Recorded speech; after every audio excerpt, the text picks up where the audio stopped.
আছে যেমন মুখ্যমন্ত্রী তেমন পুলিশ এই তো আমাদের রক্ষকরাই রক্ষক দেখুন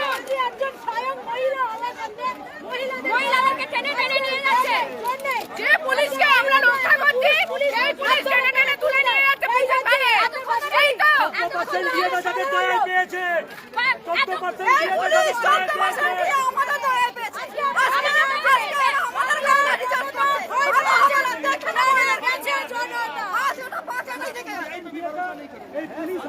জীবনের মানুষ হবে না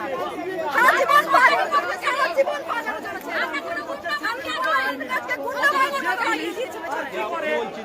ধিক্কার জানাই এরকম পুলিশ প্রশাসনকে এবং এই পুলিশ মন্ত্রীকে যারা সাধারণ মানুষের উপরে নিষ্ঠুরভাবে অত্যাচার করে চলেছেন দিনে দিনে।